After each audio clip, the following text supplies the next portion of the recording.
Good evening, good evening, good evening, good evening. Welcome everybody to BeoTalk 233. Jesus, that's been a lot. It's a long ride. Yeah, so I hope everybody's doing well. How's everybody doing? Let us know in chat, would be nice to know. Funny. Because believe it or not, we're so niche that I actually recognize screen names, so it's nice. Anyway, if you want a guaranteed answer to your question and or topic, a super chat will suffice. Come, oh God, you're enormous. Got me some good internets here, I guess. Yeah, subscribe to our Substack if you want the audio version because the YouTube player is annoying and that sort of thing. It's free, doesn't cost you anything. So that should be good. What else? Yeah, buy something off a Skinny Play. Do it. Uh, link I'll pop in chat now. There, and I have a promo code that will get you 10% off regardless of whether it's double or single or etc. There's the promo code. Come join our Discord if you haven't yet already for a lot of product insight. Be the first to know things, that sort of stuff. That link will be in chat as well. So if you haven't done that yet, come join the Discord. We don't bite. It's good fun over there. And So, yeah, and we're on Twitch if you care for Twitch more than YouTube, so should be fine. Yeah, that's about it. Oh yeah, and if you want something from Prestige Creators, they're somewhere here on Instagram. Let me pull them up. They always have nice stuff. And I found out that my remote holder is semi-cat proof because oh, really? It's too heavy? no, he did manage to be like, you haven't fed me in time, so this is going to be on the floor now, and it survived. So, Nice. so a cat endorsement from the remote holders. Let's do it properly. And for some reason, I'm bloody hot at the moment. I don't know why. But anyway, how was your week? It's pretty interesting, actually. It's some weird installs, but I was playing with the stage. I mean, stage. Fucking keep calling it stage, the theater. And yeah, I hooked up the Lab 18s to the back of it. Sounds freaking awesome. I actually didn't realize how much bass the 18s do have comparatively to like non-theater hookup. Hooked it up. But yeah, it sounds amazing. I do want to get it. I don't know if I'm gonna do it here or am I gonna do it once I get to Florida. I have a feeling that, well, the US seems to be on a different time frame for price increases, and maybe the price being different in dollars now and the dollar becoming so much stronger, they may hold off on that. But I have a strong suspicion that at the end of the year there will be a price increase. Yeah, I think so too. I'm not sure the theater will be in it, but I could see them do it. Yeah, I can definitely see it go up too. It's a game changer of a product, though, man. It's fucking unbelievable. Like what that sound that comes out of it is just insane. Yeah, And the surround, yeah, the surround with just the 18s on its own. Like I was doubting it, but it's crazy. yeah, that triangle B&O made is no joke. No, no. Close this door here so the smoke doesn't blow in. I don't know if the fucking sensors are sensitive enough to like trigger the smoke alarm and shit or not. Oh, maybe the most important thing yet, since nobody managed it last week, since we're a bit fewer of us now. If we get to 25 likes, I'll peel the front of the TV clean live on air. You haven't peeled your fucking TV screen yet, dude? No, you know how I anti-peel What roll. the fuck is wrong with you? The Or fuck to is get me wrong to with do you? it sooner, a super chat over €1. This is a hard grift. I'll do it Oh, for over. €1. Fuck. Yeah. But no, it truly is a game changer. It's I've been listening to this thing by itself yesterday for most of the day, and I can pretty much live with it by itself. Oh yeah. I'm considering it really over here, but I went to look at my unit now, like, because it's still under construction, but I could get in. Mm-hmm. I think for now, like, even a stage would be good for now, till I get out. Till I get out to Florida, because I wanna connect it to the 90s. I don't really want to bother with the stage and whatnot. But I need to buy a TV at the same time, right? So might as well just commit all of it to the, I don't know, one place or the other. Thank you, Lawrence. No, I must. So I can get out there. Wait, I need to probably be bigger. So, people. Yeah, man. Go full screen. I don't mind. Let's do this. As an installer, it kind of lost its magic for me though to do these things because I peel it from all the people's screens a lot. So Yeah, but this is 83 inches. that's what we installed this week as well with the Harmony 83. Okay, do it. Jesus Christ, this is a lot of plastic.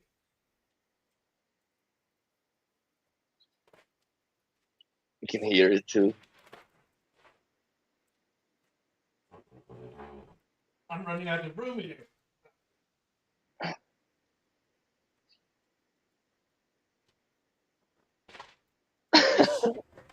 Now make a bath curtain out of it. I could, quite literally.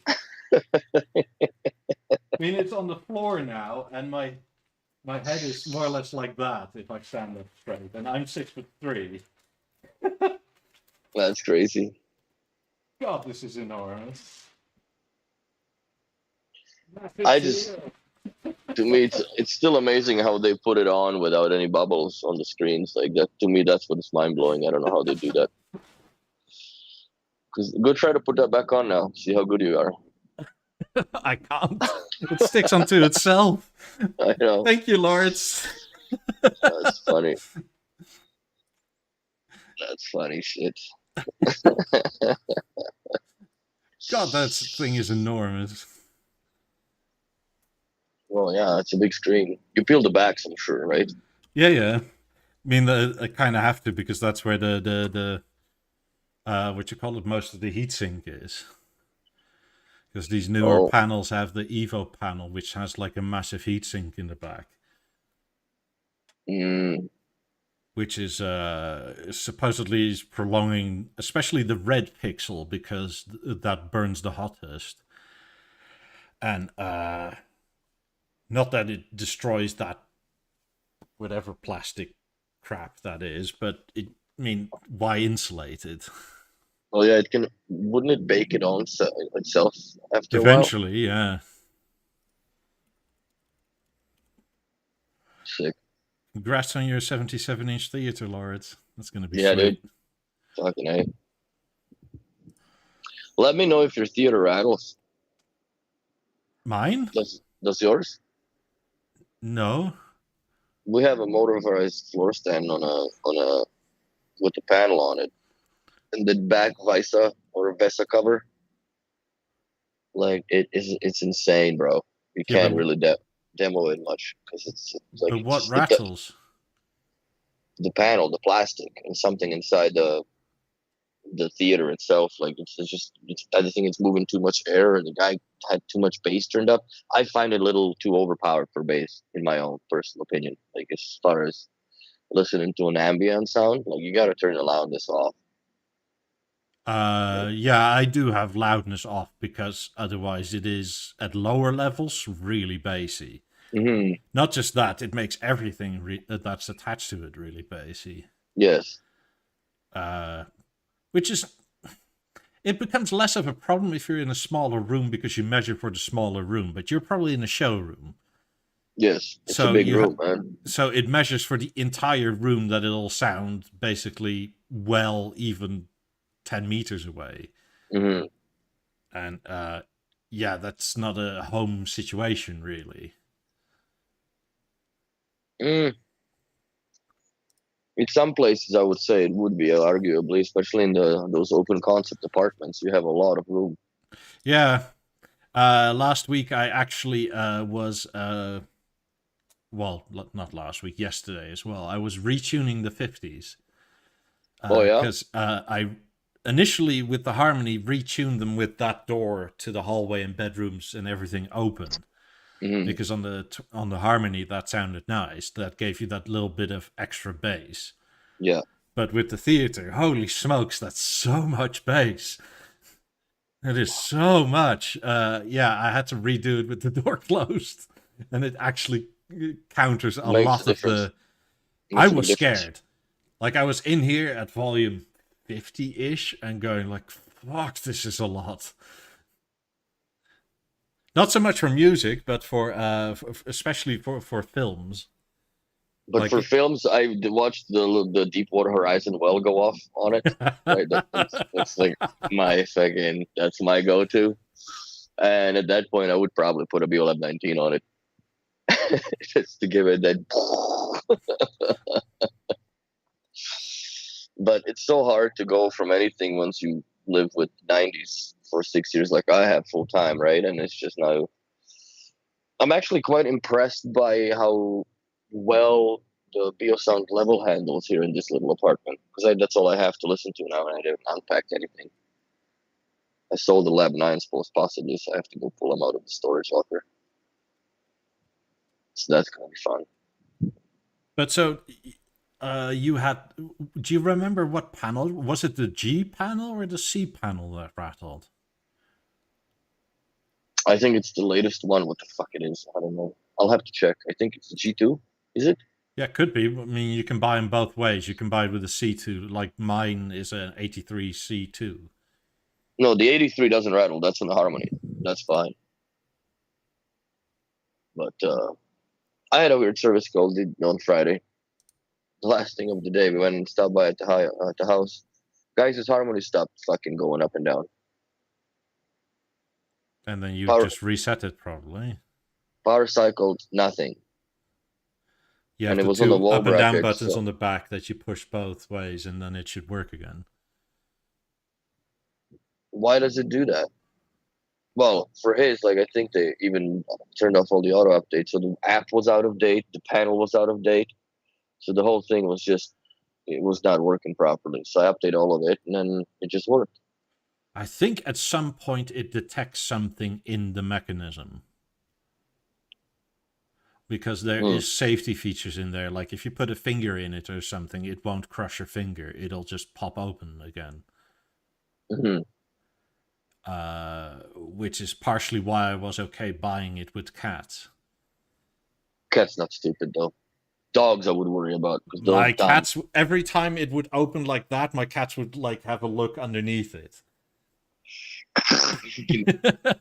Oh God. But I mean, so it scared me every time. But I had once where something was stuck in between, and it just goes like it opens. Oh really? Yeah, it shoots up with quite more speed than it goes down or up normally.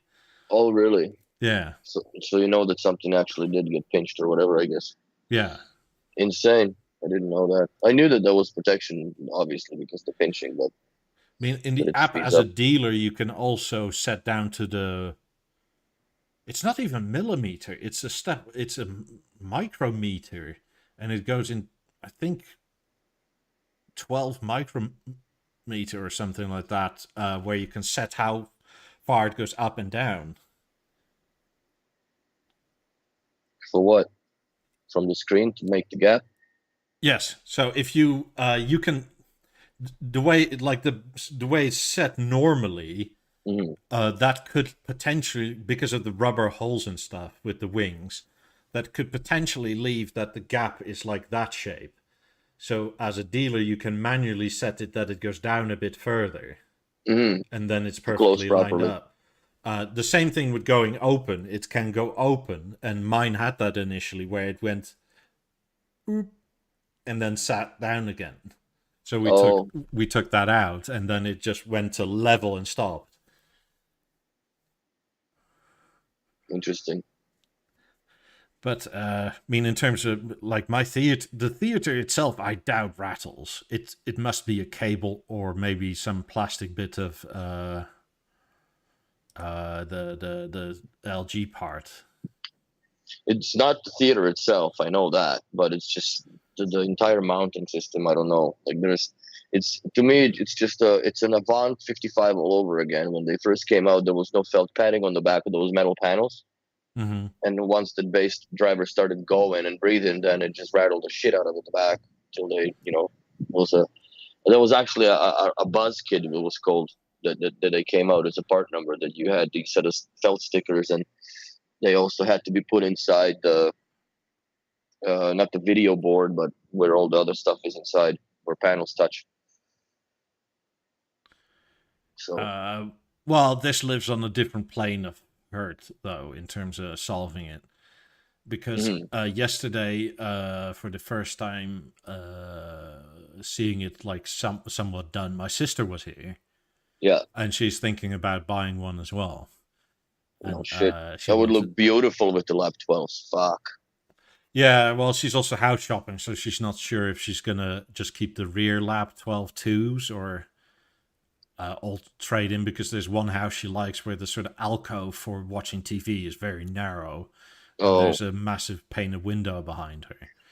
Anyway, I turned this thing up to like 65-ish volume, yeah. and the doors in my hallway started rattling. Fuck. I mean, this That thing thing is a is. powerful speaker, man. It's a very powerful speaker, no doubt about that. I mean, on Discord, somebody was asking, "Do you compare it to an A9?" And it's like, no, it's like It's having more. It's it's like more. having two 28s very close together. Jesus Christ, there it was. How the fuck did I'm on a 15th floor? How did they fly up that high? I guess. Sometimes. Well, obviously, today was that sometime. It's a thrill seeker wasp. I mean, so yeah, in terms of absolute power, this thing is silly by itself. And now, having had it for like a week or so, I'm pretty definite. My current setup is just too much for the room I'm in. It's Uh, you're fine. yeah. You're fine. You're fine, bro. The thing is, the theater connected to 50s with movies, especially, they make the 50s dance like I've never heard them before. Like there's so much bass.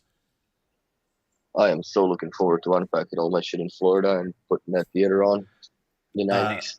when I heard the theater with 90s, I thought it was the 90s partially, but I'm pretty sure convinced it's also the theater and how it distributes. The bass. Yeah, because when I heard it with the 90s with that "We Will Rock You" thing, when that stadium clip came in, it literally felt like my T-shirt on me was moving, Wow. and that was arguably at a loud volume. It was like 80-ish or so in the showroom, That's pretty decent. but to the point where you feel like it's like whoa. And Yeah, then 90s can do that. well, the thing is, with the 50s, in a much smaller room than that showroom was, I was Hmm. at volume 60-ish, and I had the same feeling, to the point where it was like, oh god, my neighbors are gonna ring the bell now any time of the day, because this is probably more annoying to them than drilling in a fucking wall. Oh, dude, that bass goes down hard. Yeah. And I think it's partially what makes it excessive here is that bass impulse of the 28s down into the floor. That's why I could never afford to have the lap fives in my apartment where I used to live. Because the way I listen to music, those things would just fucking knock the ceiling paint off my neighbors below me. Like, that just wouldn't work. mean, for reference, I live in a steel reinforced concrete box, and normally with the harmony anyway, I could go up to volume 70, 75 or something before outside my front door it would sound sort of like this. And with this thing at volume 50 to 55, I didn't even step outside the door. I was like, oh, softer. Like, this is so loud. This is Did you pad your front doors at all, or no? Like, do people used to do in Europe? somewhat. Okay, Uh, because that does help. Like, the problem that I had with my apartment is that because the hallways are positive pressure, mhm. there's a vent in front of the top of your door, entrance door, that also vents into the inside of uh, the apartment, essentially, right? Yeah. So when you open the doors, I guess the smoke doesn't get out of the unit, essentially, right? It just stays within the unit. So that vent fucking sucked, man, because that was the biggest leak of all the loudness and volume that I had for sound. Because I sealed the doors and everything, but that little thing, it just doesn't matter. No, this ours are pretty much negative pressure, and that's mostly because there's giant stacks of shared what you call it, the air suction things for kitchens and whatnot. Oh yeah, the vents, the Yeah, freaking. so we share it with that neighbor, and there's like this massive pipe that's about yay big, like 2 feet wide, that goes up and down the entire building. With a Oh, and everybody massive, feeds into it. yeah, Oh, weird. and there's So like does so that guy there has to have to be a fan there to be sucking up, right? there's a fan on the ceiling of the or on the top of the roof, and that fan is like a meter 20 blade or something. Jesus fucking Christ. It's enormous. But because it's so enormous, it's quiet, right? So Yes. you don't hear it, and they now have managed to put airspeed sensors and some sort of pollution sensor in the tube that controls the speed of the engine. So when everybody's cooking, the fan starts kicking up on the roof. Oh, I You still see. don't So it hear it, doesn't but run it all the starts. time. Yeah, so it sucks more out. Hmm. So it's that's really the only, because there's some space to the door of the neighbors on this side, like 2 meters or so. Hmm. So if, but I feel they could have heard me. Oh fuck. I don't doubt it. And I wasn't anywhere near max volume, and it really scared me. This is partially why I retuned the 50s with the door shut, because it sounds amazing, but it's like, fuck, I need a freestanding house to listen to anything like this. How much is the smallest model on the wall mounted bracket? Oh fuck. Depends where you are, man. I think you're in US. No, I don't remember the UK. pricing for UK. Just go on the website. The wall mounted bracket is well, the wall mount bracket without the panel on top is included. Let's see, where are we? UK. Oh, am I already in the UK?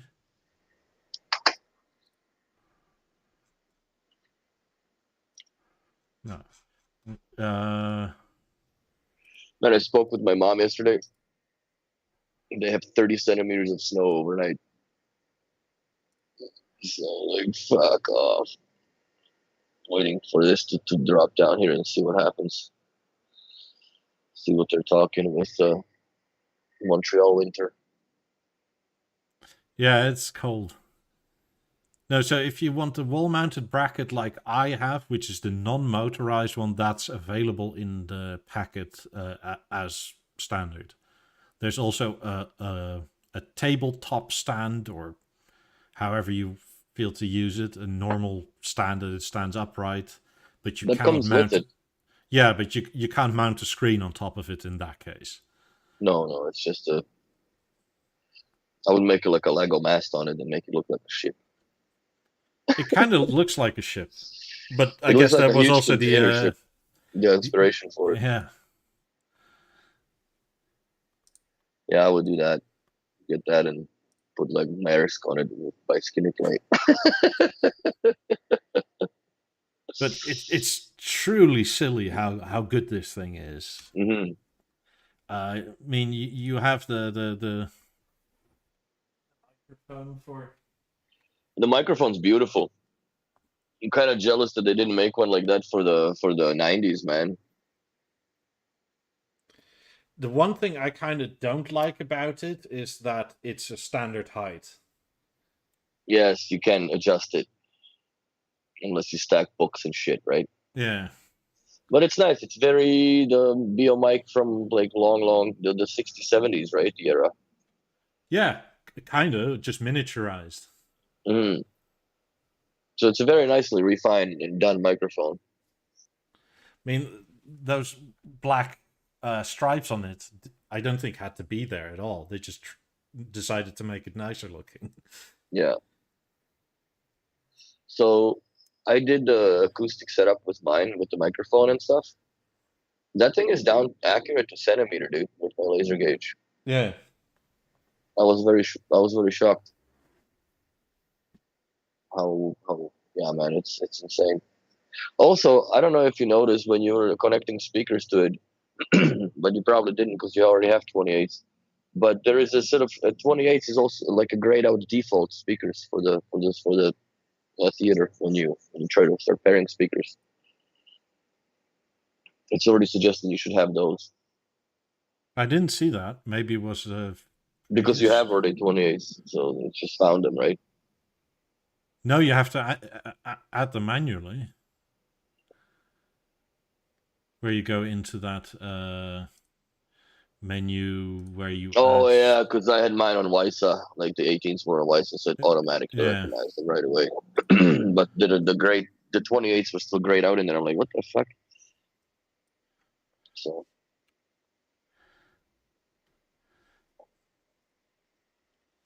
Christian says the design of the mic is an homage to the BeoMic 2000. Yeah, it's a gorgeous little that's mic. that's the one I was thinking about. Yeah. It's yeah. I'm almost jealous for it more like for the 90s because the 90s have the little freaking looks like one of those CO2 canisters. So those are problematic here because everybody's huffing the laughing gas from those canisters here. oh really? Yeah, and then they start driving and then they crash into shit. Like in certain areas in the cities, there's like hundreds of these canisters just on the floor.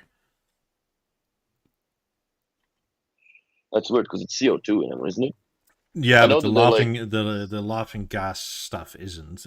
But you can buy that at party stores because somehow it's a drug, but it's an unregulated one.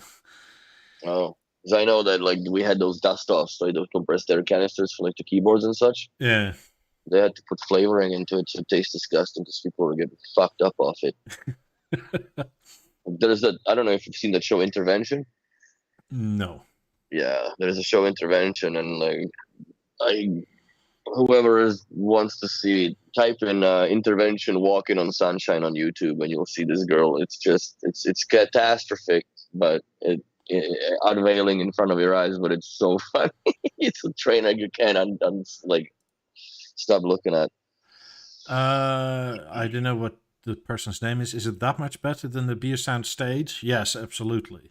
Oh, it's incomparable, man. It is incomparable. We've had it played one versus the other in the same room. It is incomparable. I mean, those doors that in my hallway that rattles, right? They're like 3 meters closer to my stage, and my stage has never made them rattle. I would say it would be as a comparison, Beosound 1 to a Balance. Yeah. Acoustically, that would be about as far as how they are from like affordable items. You could say, or an A1 to a Beolit 20. Yeah. That would be my. It's big. It's a huge difference, man. It's a huge difference. It's funny when you sort of listen to the stage and then the theater afterwards. You can sort of tell with the stage that the bass is coming out to smaller drivers. Yes. Because you sort of hear that strain and that... the struggle when it goes to the lower ends. Yeah. And it can still do it because it's a longer throw driver, but it has a different sound than a bigger driver does going low. Yes. I mean, it's the difference is pretty big. They're not really comparable anymore. Mm-mm. Also, in terms of looks, like this thing looks way better to me. I like the stage. I like it a lot. I think it's still one of B&O's best products they've ever made, especially price point and capability taking into account. But like this B&O aluminium is just gorgeous. Mm-hmm. Meaning, even where the wings sort of connect initially you saw much more of a gap, and I think that was the pre-production ones. But I made these as tight as I possibly could, and that line you see it on a video more than you see it on in real life. Yeah. It's funny how our brain plays our games on us all the time. Same with the 50s covers. Yeah.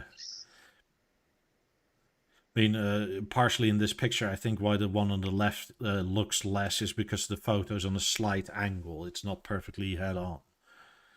Also, the drivers are angled downwards a bit. Yeah. I don't know what the degree level is, but it is definitely angled. But I actually like the logo being lit up and that sort of stuff too. Yeah, I don't mind it. I do mind it a little bit when you look at it from a shimmer and you see fingerprints on the fucking glass. That's the only like a pet peeve that I have with it. Just people do touch it and you're supposed to touch it, but then again, like maybe if they had it in a matte glass, that would be a little more friendlier to the fingerprints. I would appreciate a little more. I think it's a little too glossy, but it works. Is it? I think it's actually acrylic, isn't it? I think it's glass, bro. Like B&O doesn't fuck around. Like if it's glass, if it looks like glass, it's most likely glass. It's probably one of those thin, stupid Gorilla glasses or whatever the heck they use for like cell phones or something that doesn't scratch as easy. Because if it was polycarbonate, I would have already scratched it. Like if you just wipe it with a microfiber cloth, like you will already see the micro abrasions immediately on it. And I don't see any of that shit. Like it is real glass. Christian, you're in the chat probably still. So if you want to confirm or deny, I don't know. I mean, but the way I have it here with some separation, the logo being on doesn't reflect in the screen at all. So no, it doesn't reflect even if it's close, like on the like when we have it on the 55. No, it does not at all. Mike Hunt says, couldn't you have gone full width of the TV for the wooden fret? I thought you could get insert to add, make it longer. Yes, the insert is, if you see my, but I have an 83-inch panel. So it doesn't, it wouldn't look good. It wouldn't match even. No. It would look a little stupid. And so yes, I like it the way that it looks. My fucking cable is still here. I still need to cable manage it, but God damn it. Well, it's my own setup. It doesn't bother anybody but me. Right there, 1-star review, bro. That's it. Don't forget to leave a like and subscribe. 1-star review. Oh shoot. But yeah, it's crazy that you had the same experience independent of me, because I think I told Sandy during the week, like, holy smokes, the 18s have bass. Yeah, bro, I was surprised. Like, because I came to the shop and like the 18s that used to stand on, just not turned on at all, right? They're just sitting there because to show the woods, I guess, on them. And sitting like, fuck, like, okay, so these now are standing somewhere completely else because the Contour took over the place, Contour 55. So I am going to, I'm going to plug them in. Dug up some power cords in the basement, right? In the storage. Mm-hmm. Plug them all in. Got the microphone, this and that, set it up. Turned on some whatever LG demo that was on the USB stick. Mm-hmm. And oh shit, I gotta set up the speaker group as well. So I set up the speaker group, right? There's Shays without and Shays surround because it's like a little Shays lounge seat there. And once it like, holy fuck, like the left, and I'm like, you literally do not need left and right speakers, man. I don't think anything below 28s you would even need to consider, if Not even the really, no. 28s. No. Unless you are supremely wide in the living room, like let's say it's over 6 meters wide. But if you do have the speakers, then I think what I would honestly do, I would turn off all the nonsense for the side firing. Maybe I would do the top firing for the like the ceiling heights type of thing. If you have side speakers, it automatically shuts down the side firing. Does it? Good. I mean, it still tunes for them, and you can turn them back on. But if you have left and right speakers, the side firing are turned off by default. Good. I mean, people. I've seen comments in like my YouTube and whatnot where people say there's no stereo perspective, but it truly sounds like it's 30 centimeters wider than it is on either side. So if you just sit there with your eyes closed and you point at where you hear stuff, like it's near where the Beocenter 2 is, or beyond where the little planty bit is. Bro, but like if you have just 18s in the back of it, like I was shocked how much it brings up the soundstage forward and widened. I was literally contemplating yesterday, like if I only had a theater and 50s, I was thinking, like, would it be smart to put the 50s almost rear? And I think I would say yes to that now, knowing how this thing performs. Like, I'd make my living room in a way that I could still enjoy the stereo perspective and have a seat that points to the 50s, right, for a different speaker group. But for movie watching... No, I think you're fucking chewing too much catnip today, bro. That's give it back to the cats. But that's what you would do with 28s. Yeah, but 28s to 50s, that's a completely different story, man. That's I understand, but like I'm saying, for movie watching, and if you only have these three products that are in... I guess. So you start saving up for fucking rears channels and move the 50s. Sure, but at that point, your rears can be just about anything. Oh, yeah. Other than lap fours, those I think would sweat a little more than be shooting those little 4-inch cones right out of them. The most anemic speaker for the setup you could possibly imagine. Yes, generating intuition does allow for multiple measuring positions as well, but it's more or less measuring positions for different speaker groups. It's not like what you think with tuning 50s or 90s, where you build filters by measuring in different positions of the room to basically include the entire room's performance or acoustic performance in the filters. As at least I do it that way. But for the theater, it was only one sweep for each speaker driver in a frequency sweep that it does the whip shit, and that was it. There was no like, okay, move it somewhere else. But if you do, then it asks you to save it as a different speaker. Yeah, but the thing that I like is that if you want to make the same speaker group in a different position, you literally go duplicate. Yes, that's fucking wicked. Yeah. So you can save all the speaker presets and what is playing where, etc., and just press duplicate and put the microphone in a new position and then go scan again. Or whatever. I do agree, though. It's all over the damn place as far as like setting up the sound on it and speakers. Like, guys, you guys need to unify this in a menu a little bit better. It needs to be reorganized. The app is slightly frustrating in that the most logical stuff is not next to each other. Mm-hmm.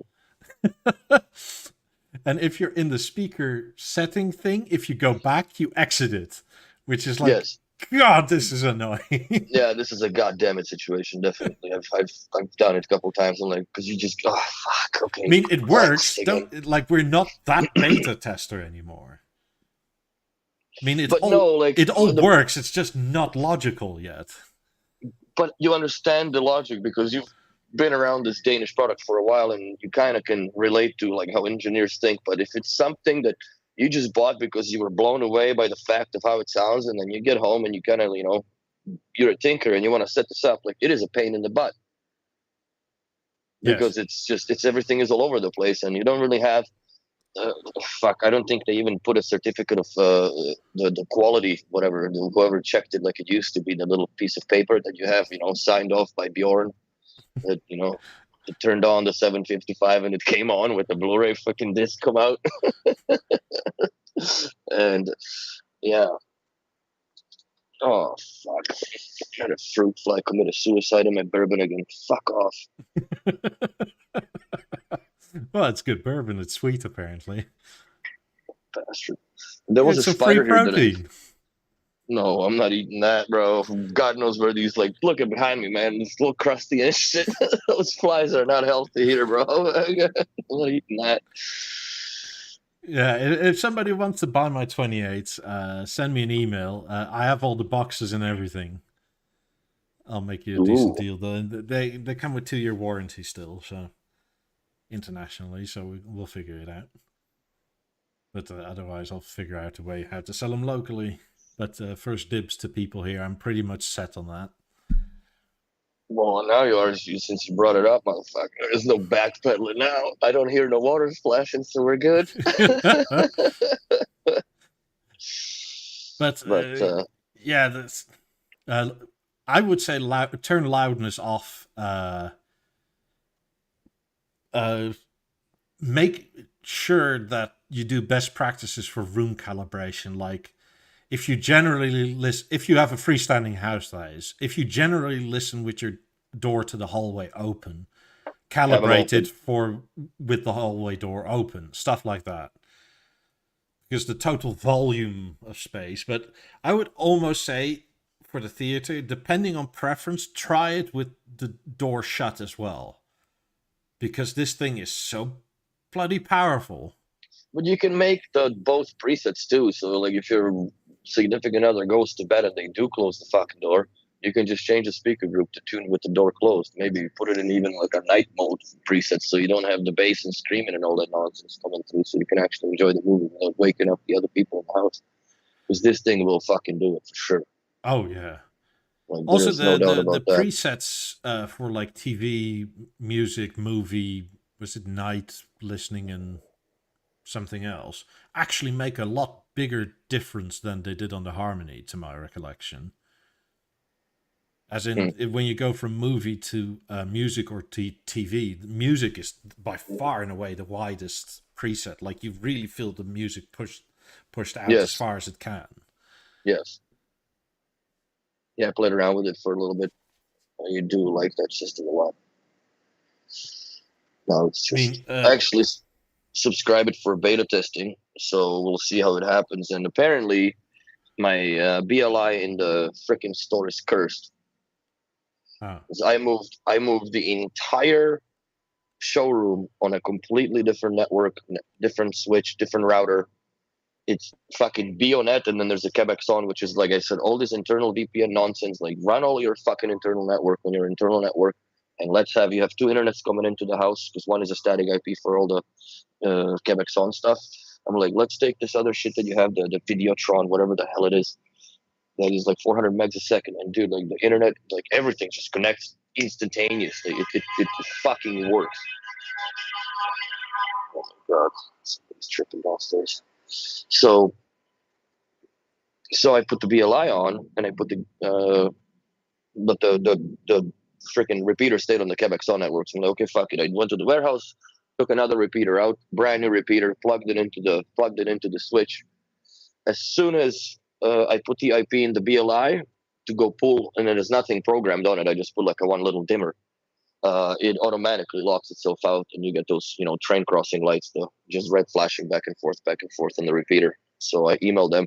They're actually on it like white on rice, which I'm very surprised. It's kind of my bad too, because I had them. For some reason, the reply went straight to a fucking junk box, or not a spam email, but like a junk. Like apparently, there's 2 levels of trash that you get in Google's email account. Mm-hmm. So it went to the other ones. I'm like, oh fuck! I'm like, this is sitting here since September 14th. So I replied back, and now I need to schedule a freaking like they need to pipe into the gateway. Also, I need to give them the serial number for the theater so they can send me the proper software to unlock it so I can control it. Because right now I can only turn it on and turn it off. Like, what the fuck? That ain't the way to have fun, No. So. Speaking of frustration and plastic and stuff, when was it? Tuesday? I actually took a good look at the stands for my 17s, and they're pretty knackered. because they were secondhand, obviously. So none of this is my doing. But there's a bunch of scratches in it because why not vacuum with the head and that sort of thing? Or Oh yeah. and then this one is the really feels bad one. Oh yeah, that fudge. Yeah, that feels bad, bro. Yeah, You can't get those splatters now, can you? I guess you could get them as a spare part. I don't think so. Oh, Anyway, look. I went to a local store called The Action, and it's like $1 General, I guess, for North America. Yeah. Because they had a vinyl wrap on sale. And it was like 1 meter by 50 centimeters. It was €3.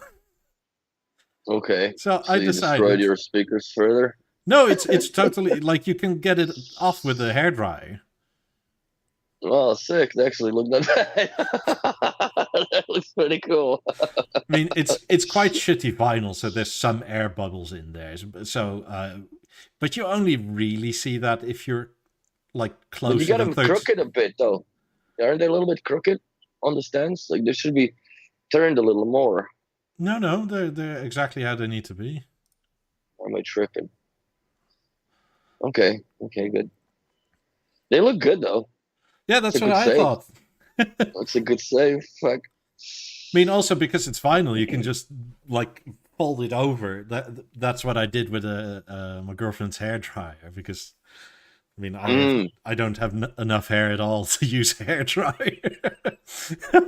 But you can sort of fold it over and put it in that crevice between the aluminium and the bottom of the floor stand. Yeah. And then you sort of re-edge the whole bit.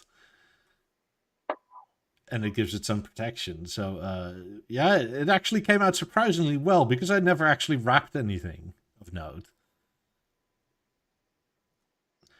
I mean, normally I would have taken them apart, take out a sanding block and spray painted them. But I thought, well, before I fully ruin them, I'll try this. I mean, also for like €3, who cares?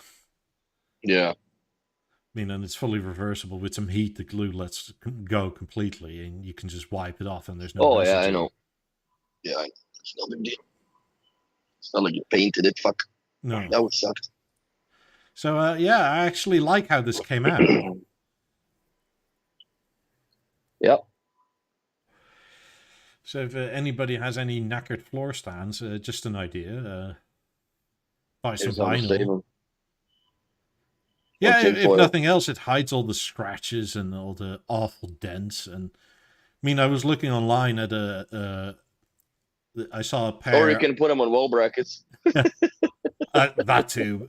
But I saw a pair online that were.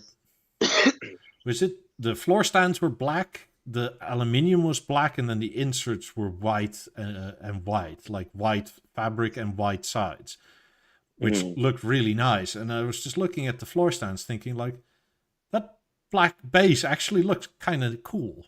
I like how that looks. So maybe it's just me, but I'll see how this looks. Do you have the tan grills on it? Those, what is it, dusk or driftwood, whatever they call them? Yeah, it's a sort of taupey color. Yeah. Not the biggest fan of that. I'll change him for something else. I wasn't a fan of him either, but I have one client that it just fucking worked perfectly in his house. He had the black ones with the taupe. They look perfect. Match the wall. Exact. Yeah, I think it's because it's taupe and the white plastic side inserts and the aluminium that it's a bit of mishmash. It really it confuses it a lot. Yeah.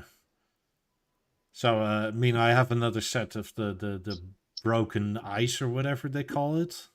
And another set of dark blue, I think. Did they yellow to shit, the broken ice, or are they good? No, because you sent me your actual white fabric ones, and I had them on for like 2 days. And then they went back into the box, so they had no time to yellow. Nice. But if, unless somebody wants to trade, if somebody likes this color with something else, I'm happy to do a straight up trade. We'll figure out what postage is. Post Northern, you're gonna get 4 girls in the price of one. You're putting them with the BLF 14s. I mean, I don't think the actual cloth inserts are all that expensive on like eBay and whatnot, but Good luck finding them though. There's I really saw a very few. little. But yeah, the market's different in here than it is in Europe. That's significantly different when it comes to pre-owned buying Olufsen gear. Fuck me, that plastic moves every so often. It's getting shit Of course out of it does. So should I buy? I wonder what should I buy? Should I buy the stage or should I buy the theater when I sell the nines? If you ask me, theater all day. That's what I'm thinking too. Yeah, so some insert covers, 800 DKK. I don't know what that is in euro, but. And then here's the midnight green one, 22.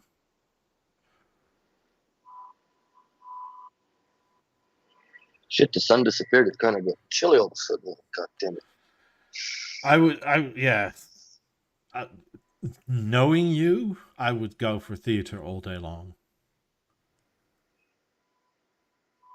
Yeah, because I'm looking at it like I would buy the stage in wood, the smoked oak for here, just because it looks nice. But yeah, I think I'm gonna go with the theater. But I mean, knowing you already have way too much stuff. So even if you buy that, right, it's a temporary buy. You're just gonna sell on in like, I don't know, 6 months time or whatever. Pretty much, yeah. And it's kind of like, what's the point in that other than losing money? Saying you owned it. Like, oh, okay. It's a badge of honor, bro. Yeah, okay, but you get to play with it every day now, right? And once in Florida, you get to work in a shop and you get to play with it every day as well there. So, I mean, unless you really want to lose $500 or whatever it is. No, I wouldn't even worry about that. I think, yeah, you're onto something. But the theater you would keep. Oh, for sure, I would. I definitely would. Fucking want to set up 90s with it, right? So yeah. But I bet you could actually, you would far more enjoy the theater by itself. I mean, it's a different price category. I mean, I'm not saying you wouldn't enjoy the stage, but in terms of... I would enjoy the stage only for the time being that I'm in Montreal. And I just don't think that the cost versus time spent here, that I'm not seeing myself staying here for years. No. If not fucking a few more months and I'm out of here. So, but then my question is, then will I be stuck fucking paying income or import duty on the theater when I go to Florida because it's less than 6 months old, right? Depends on what you buy it for. I'd buy it for fuck all, right? I'd buy it for cost, basically. Cost plus whatever tax and shit here. Yeah, okay, but I mean, that's what you get potentially taxed on. Yeah. So what's the point? Like, I think it is what it is. Fuck, anyways. It's like the total price on the bill is what you get taxed for. So if that's plus 10%. It's already 13. I mean, it's gonna be already $7,000. Well, not 13 anymore. It's plus $6-7 to get it to fuck over there from Florida or to Florida from here now. Yeah. So. And I think, I mean, it could potentially fall under the. There's like an exclusion if it's for personal use. So if it doesn't come over as fucking David isn't something. Get the thing. Make my own theater.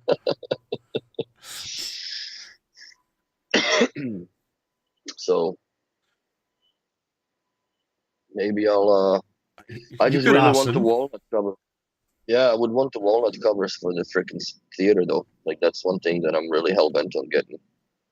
and I don't want to pay $2,000 for the fucking grill, man, because that's what's gonna end up like, right? If it's going to be bespoke.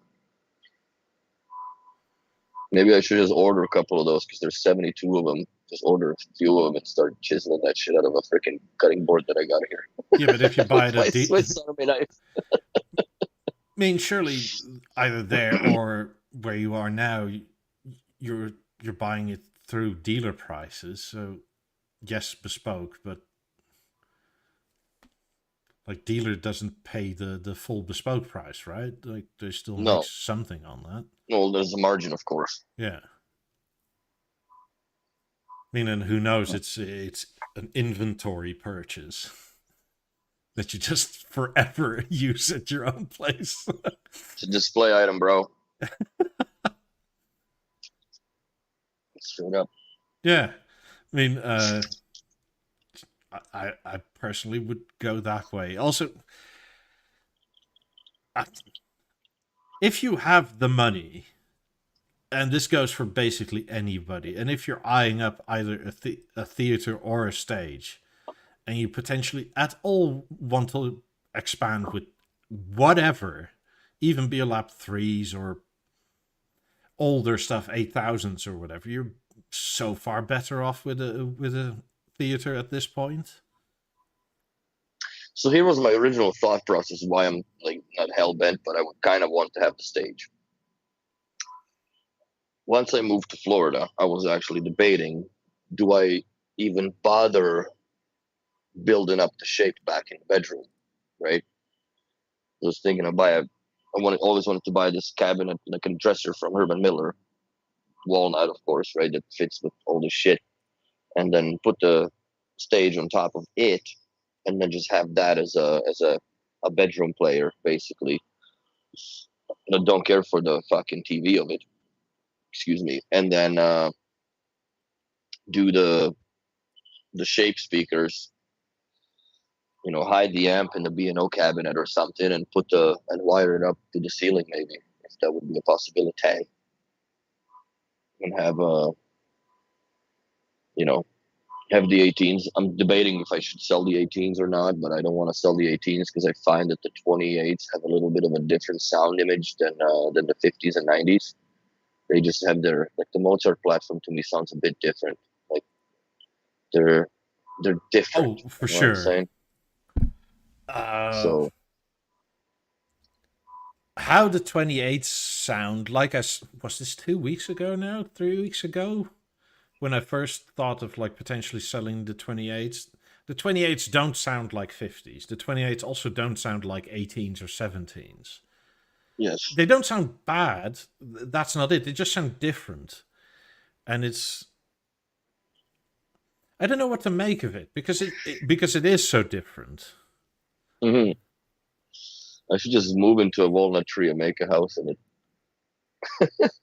Oh, I can get you a tiny forest of black walnut if you want. There we go. I mean, my grandfather-in-law has something like 500 black walnut trees on his property. In the States? Yes. Okay, I'm moving there. I'm moving there. Oh man, I love the smell of that wood. I love it. I think the reason why, predominantly because my entire childhood I spent growing up playing in a yard in my grandparents' house during the summers under a huge walnut tree, and we would play hide and seek and climb it and whatever. And it's just that fucking wood, man. That wood is just something for me. Nostalgia, I like it a lot. Don't get me wrong. It's just the reason I can't go to it anymore. It's just the cost is prohibitive now. You're too far gone now. Yeah. I mean, I absolutely love the anthracite on the theater too, but it doesn't match with anything. And it's sort of like, what do you do at that point? Like, do I trade in my 50s to get anthracite 50s? Just for the color change? Pay an extra 15 grand or whatever it is? Like, yeah, no. You'd be better off just ordering the fucking parts on their own and just swapping the... That's not that far off. Mm. Like, this side strip 2 years ago was €800. Mother of Lord. and you have 3 of them per speaker. Or as they would say, tabarnak. I mean, the worst part is going to be the tweeter, because that is glued on, I think. I'm pretty sure. The widget, sorry? The top plate on the tweeter is glued on. No, the top plate, like if you take off the side strips, there's 2 screws on each side. No. Take them off, Just and then that's what I'm this, saying. That entire assembly comes out. You can't just buy it. Like it's a whole fucking lens. The whole thing comes out. It feels bad. Like you have to buy the whole fucking unit, dude. Yeah, so I doubt that's actually any cheaper. No.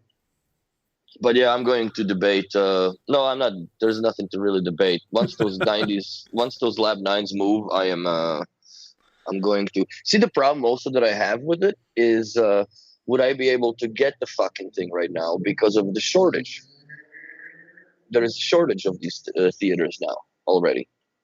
Like we're barely getting the orders that they've put in to get, whatever. Plus, I don't even know if we're gonna have enough display product to show for the event that they want to do in November. In that case, I would order it now. But then again, like I could just put in an order with Bob in Florida and just have it sitting there, right? I don't give a fuck. I'll give him the money. Why not order it where you are? I mean, they could always send it to Bob in Florida. I don't think they can like that. Or wherever you are at that point. I mean... Well, they could just sell it anyways, and I could order one in Florida. Yeah. It doesn't matter if it's cost. It's not like something that...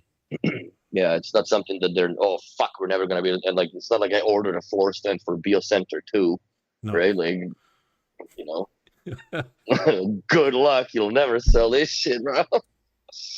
They actually have a floor stand for BeoCenter too, so I'm going to try to whittle it out of them in the show. Laura said just turn them in for 90s. It's the only way to go.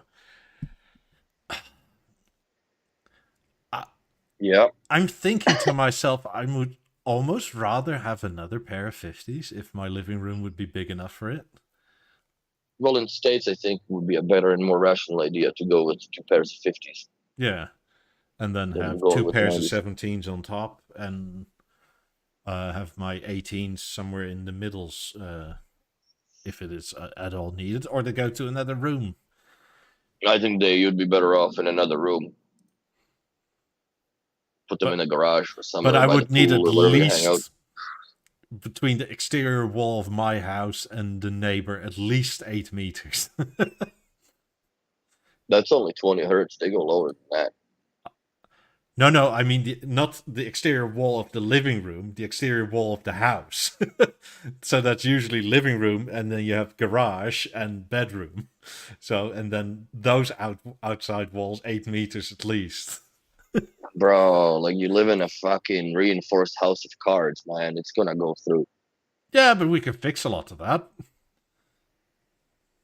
Start slamming them shit during the hurricane season. Nobody knows nothing. David says Mickey better off just buying a cinema. I did. It's called the theater. I have my own theater here. And I can truly say it sounds better than a movie theater inside here. By a long shot. Because it also depends where you get to sit in a theater. I went to see... When was this? This was August, I think? The Top Gun Maverick movie. In that 4DX cinema Atmos, whatever the fuck it is. Yeah. And it was good, but they turned it up so loud that at points the bass started breaking up a bit. Oh, God. Which was really loud, but like... And it wasn't terrible breakup. It was more sort of like a bit of distortion. Yeah, but you know what? You're probably one of the very few people that actually heard it in the fucking theater. Probably, a lot of people are just, you know what I mean? Like, it's a different kind of connoisseurism when it comes to consuming sound quality from P&O on a level that we are at versus like if you go to the theater for somebody that, sits at home with a Sonos soundbar and, like to them, that's epic. I mean, it didn't take away from the movie or anything, but I watched it again here, and it was like, God, it sounds better here.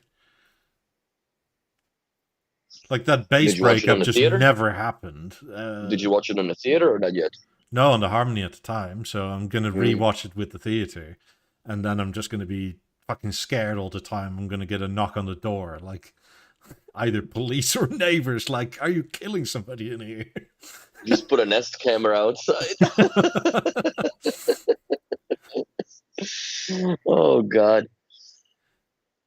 Yeah, it's fun. So, Some buddy of mine in the shop, he comes to me. He's like, like the logic behind the Contour 55. Yes, like, would you still buy this TV where you can buy the panel for $2,000, you can buy the stage for $2,000 or whatever, right? Or $3,000 for the panel, so it's $5,000 or $12,000 for the Contour. And I looked at him, I'm like, I would still buy the Contour.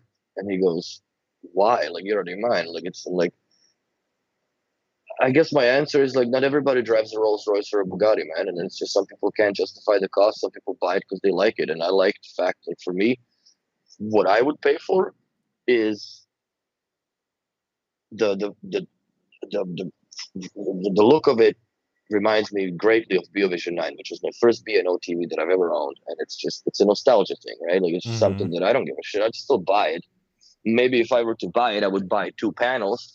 So because the panels change over time, so you might not be able to fit the next generation panel into the Contour per se. which has already So happened since the first generation. I wasn't gonna go that far with it, but it did happen. So I would buy an extra panel just because the speaker's not gonna die before the panel does, and then just have it there. The only problem that you have then and from there on afterwards is how far does LG deem that panel to be supported by software, and then you're fucked. So Well, those are Apple the only TV. feels bads. Apple TV But solves that.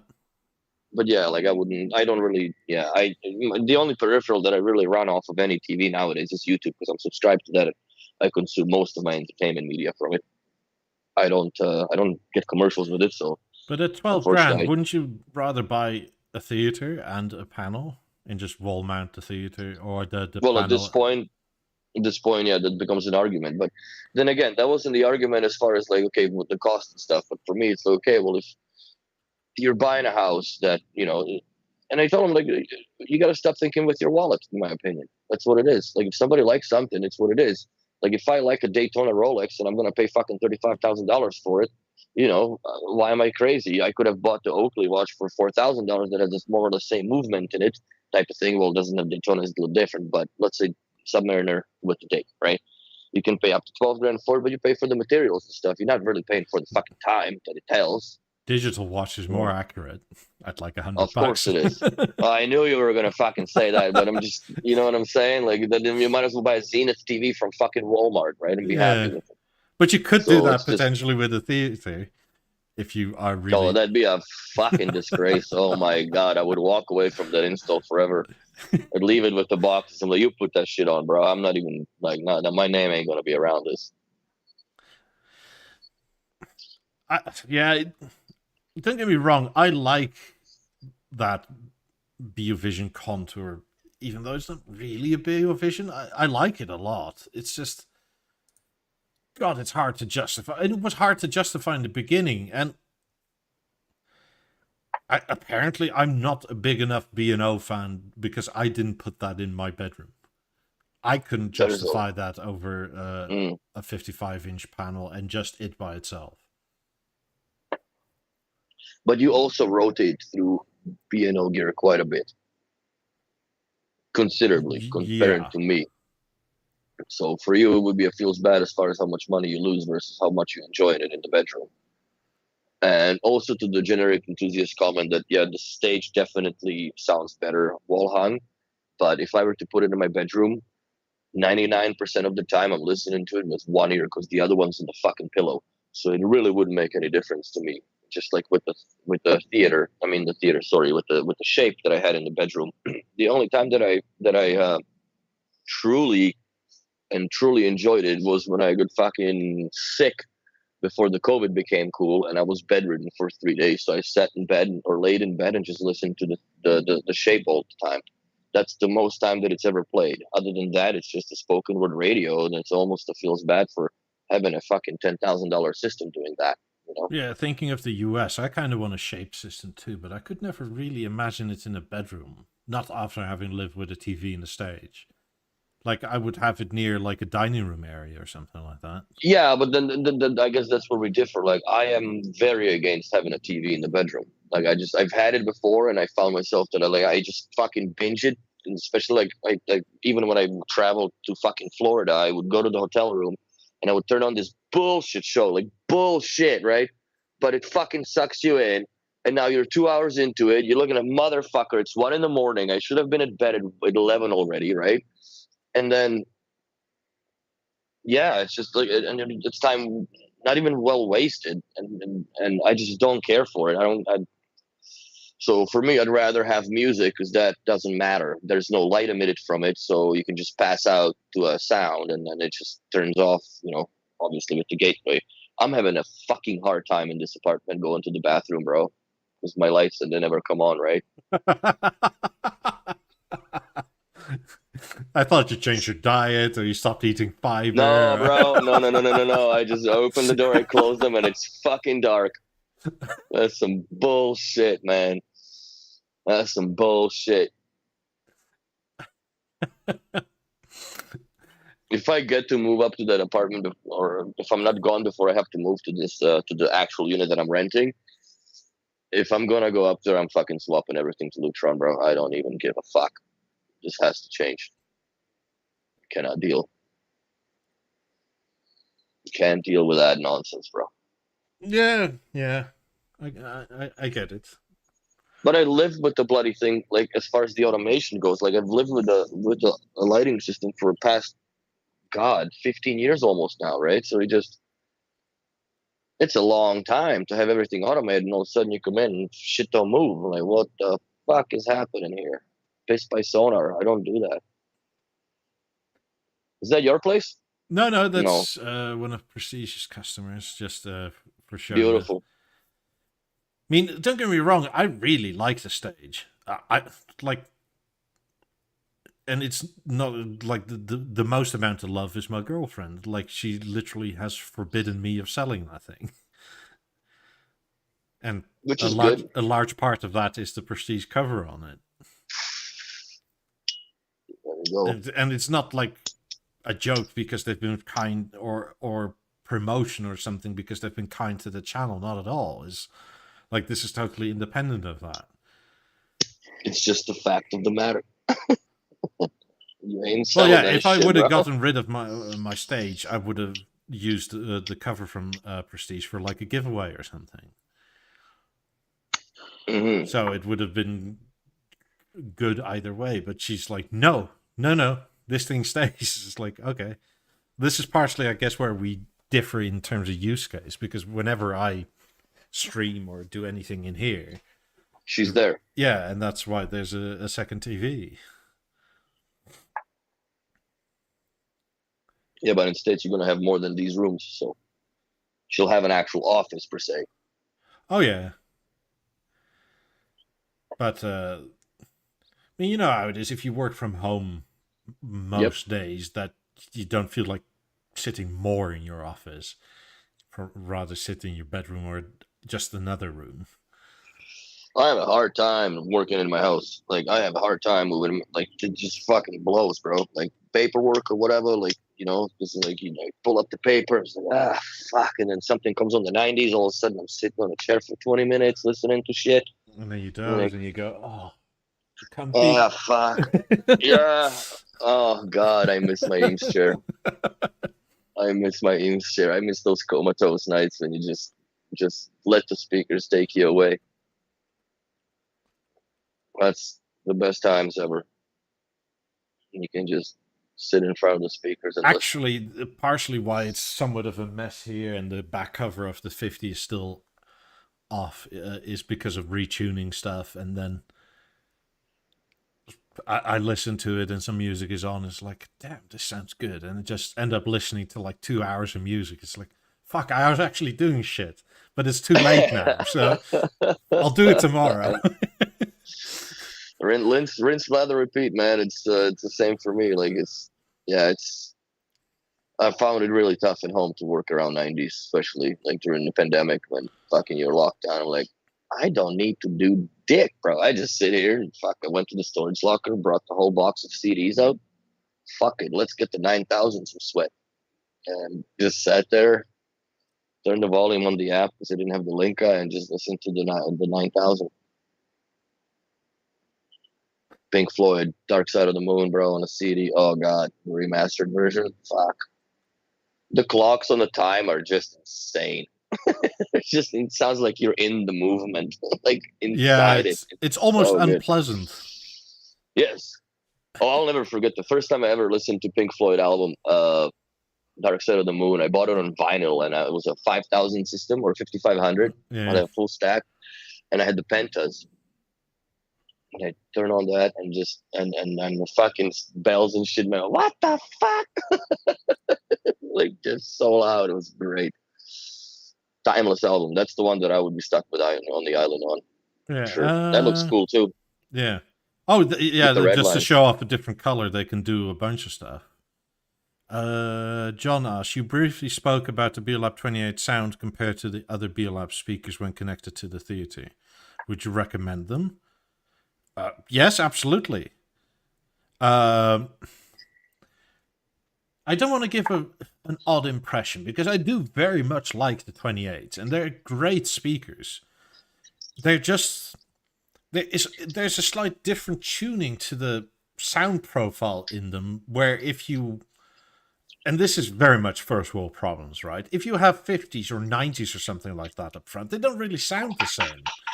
No, they don't. And it's as rear channels, maybe not as noticeable, but I notice it. And once you start noticing, it's sort of like, It's like the dent you'll never unsee. Yeah, it's like, it's not bad in any way. It's just like, it's different. Too much salt on a steak, bro. Yeah. So if you have a theater and you want to pair some 28s in as rear speakers for that golden triangle, You'll happily never know. Endorse that. Go for it all day long. Like, that's amazing. But if you have 50s or 90s up front, it's sort of like, Mm-hmm. In terms of sound signature, I would say maybe look for some 17s or 18s or... Get some more soda over that. I can still hear you. So it's I feel it sounds bad when I say this. This is why I'm hesitant to say much about it, because it seems like such a minute detail to fuss about. But if you have... I mean, to put it this way, if I had a set of 28 up front and wanted more... You would never know. No, and I would happily get another set of 28s for the rear. Happily. Yeah, but the 28s are... They have a different... Like, for me, the bass is where they start to run away a little bit on. The inaccuracy that, to me, that strikes me. Also, the fact is that they basically tune themselves generically. They don't tune themselves like the 50s or 90s do to the location of, right? No, but they do with the theater, though. So you have them generically treat or tune themselves to the room, and then the theater does the room correction from each speaker attached to wherever you put the little mic. But it still doesn't do it to the point where you can't tell the difference, because their tuning is still different in the 28s. Well, they'll never sound the same. The thing is, the 28s are very good modern speakers. Yes. And I think I said this last week and the week before. The 50s are basically giant reference studio monitors. So they will sound like whatever the record is meant to sound like. 28s make everything more or less sound modern, or more modern than it is. Yes. It's almost like a remastered version of what you're listening to. Yeah. Almost. Yeah, I know exactly what you're saying. And I've asked several people now, and I'm not the only one that hears it. And some people care more or less about it. But then again, it really boils down to personal preference at the end of the day.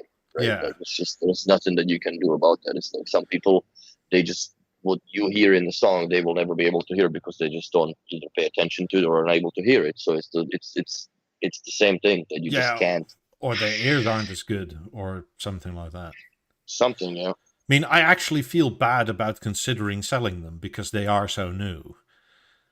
Hmm. Like, this has been an ongoing battle inside my head for like over a month now. Like, what to do. Won't you regret selling them when you get to States and you're looking like, ah, fuck, I could have put them in this room. Partially is what the battle is about, right? But if if I manage somehow to become a pro partner, which I would love to do over there, then I would have to buy them anyway.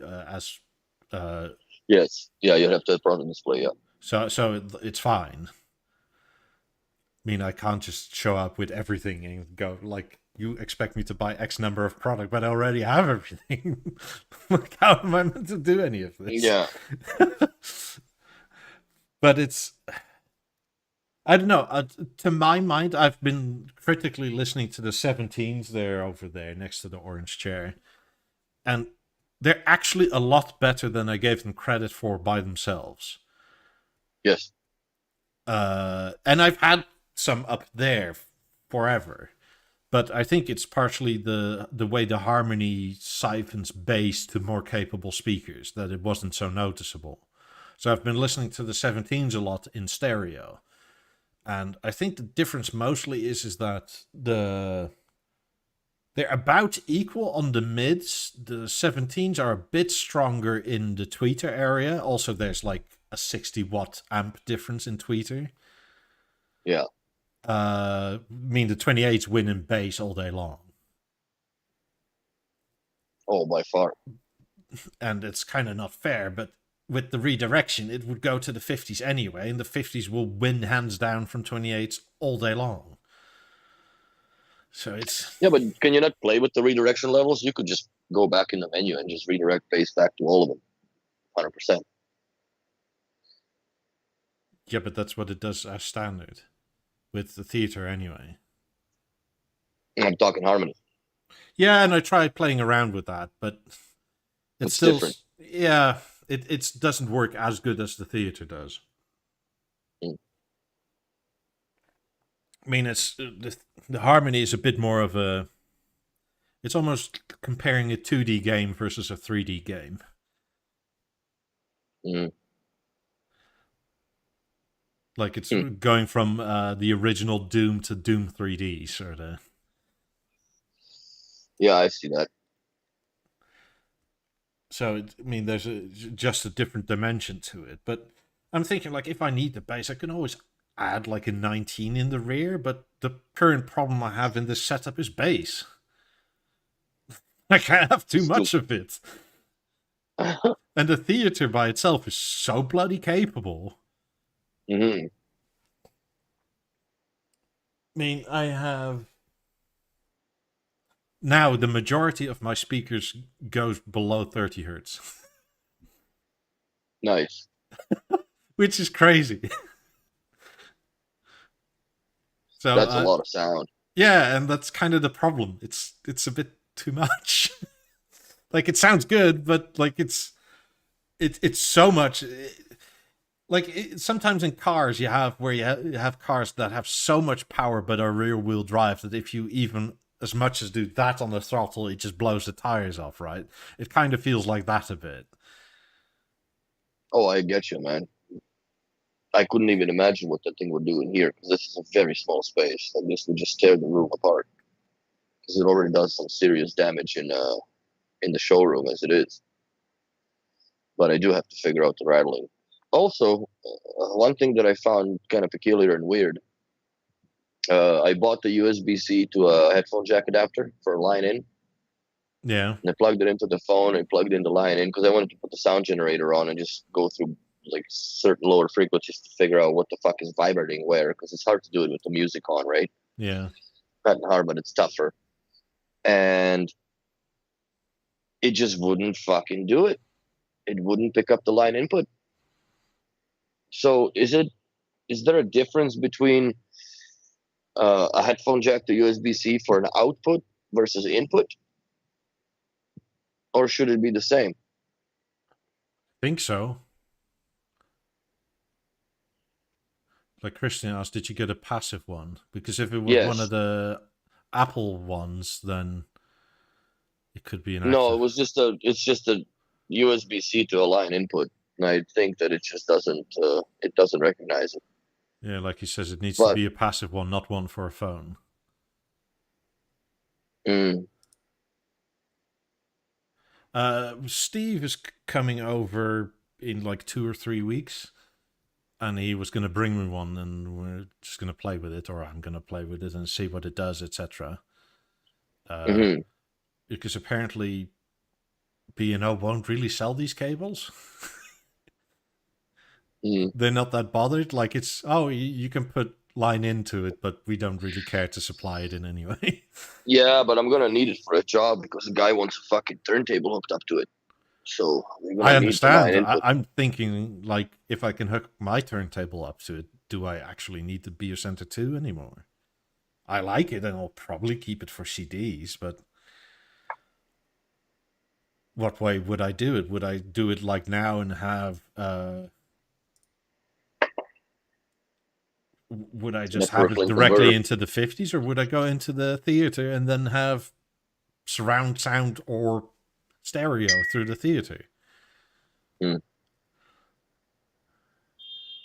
Yeah, but that's just I need to figure out the. I mean, write Steve an email. He'll send you one. Well, if Christian says that they got quite a bit for stock, I'm gonna check for the actual part number and see what the B&O has. Maybe it works on allocation as well. I think that's partially why you guys are so late and maybe not getting as much as you want in Canada. I have a feeling they make enough for the total sales, but they allocate it per region and or country, and that's the maximum you can sort of buy and get allocated. Yeah, but in the same token, I guess like when they look at it statistically, how many people are actually bothered with a line into the goddamn thing to begin with, right? Like that's a very, One would I think at think, least 100 with the Beogram, what is yeah, it, 4000C? yeah. So I think that there would be, well, at that point, like if you have that, no, because it doesn't have a core built inside it, right? You still have to do it. Yeah, stuff to go through that. But yeah, that's I'm looking forward to that to see like we can hook this up and the way that what we're doing this turntable, I'm like, oh my god, that's never gonna work, bro. Because he's gonna sit it right beside the set of 50s, man, and like that's gonna just dance the needle hard. Not the, what? Well, I'm shaking now, but I was expecting Beogram. No, it's not. It's some sort of I forget what the heck it's Because called. my Beograms have always sat next to 50s and they've never had that issue. Yeah, but they also got a bloody suspension on it. Yeah. They don't have that.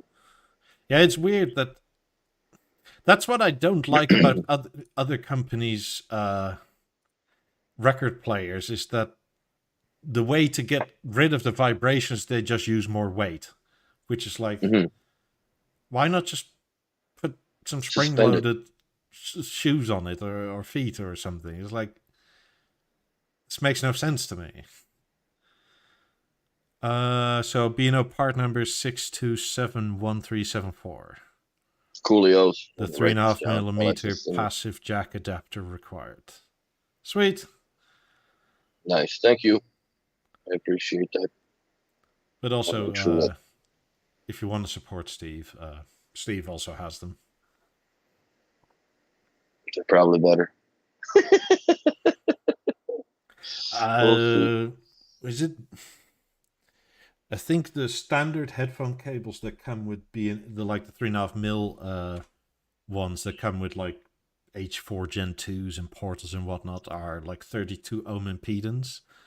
hmm And Steve's cables are in the low 20s, if I'm not mistaken. Oh, okay. So you Okay. actually can drive them harder with less power. They're just less restrictive cables. hmm Like Steve is literally that crazy about cables. Like we care about if we can make a headphone cable 10% better. Well, fuck. It's his career basically too, right? Yeah. So yeah, I'm interested in putting the line input in it. And I just want to get that frequency sweep going on in there to see where the buzz is, because it's in the back panel somewhere. I don't know if it's the cables or I wasn't installing it. That's another problem. So Oh, actually, Generic Enthusiast asks, have you been listening to all the Atmos mixes streaming on Tidal and Apple Music? I don't use Tidal or Apple Music, but I got sent a link to this Dolby Atmos test app thing, and where you can play the Atmos music they have for their testing suite, and you can toggle between normal stereo and Atmos. And actually, in here, the first thing that you notice is that the Atmos track is quite a bit louder. So by that, it sounds better because it's instantly louder. But it has this like sort of thing where you can sort of certain sounds are tracked into like light balls, and you see where they go in 3D space on your phone screen, and you can pretty much track them that way. However, I must say that the way this was set up here, God, the sweet spot matters. Because the sweet spot was measured for sitting like that, right? So after like 2 songs, I started sitting like that. It was like, all the experience is gone. Because like, it sounds perfect here. yeah, it's weird how it works, but that's the 50s for you and the tuning, I guess. Yeah, but it was the whole Atmos thing with everything going. So, like, I just let it go how it thought best to do it. And it was actually quite good listening to Atmos that way. But I have a hard time deciding whether it's worth it all or whether stereo tracks that meant to be stereo were just better as stereo. Because sometimes amongst the test tracks, there's like Marvin Gaye, What's Going On, and that sort of thing, right? Like this was made by now, what, 50 years ago? More or less. I mean, they were barely in the stereo era. It's interesting that there's very little or few like modern music reference tracks that people use, which I use something also like, well, Depeche Mode, the Ultra album was also from 1994, so that's pulling on a quarter century almost. Yeah. So yeah, I like it. It sounded very good, and if you're into that sort of thing, I don't see why you wouldn't go that way. However, like I've said to many people, I'm much more into surround sound / music and or film than music. I get personally a lot more enjoy. Like I'll have the occasional listening night, but I could watch a movie just about every other night. Yeah, I'm the other way. Yeah. So it's partially my personal preference where I find it hard to judge, and I'm aware of that. So this is why I'm not that black and white on it. But it does sound good. It's just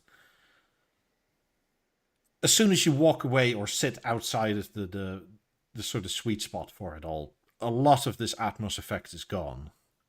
And I feel you sort of should know that, which is totally different with the Atmos for headphones, because like it doesn't matter how you sit, like it's on your head, like it doesn't matter if that's right. Yeah, it's on your head.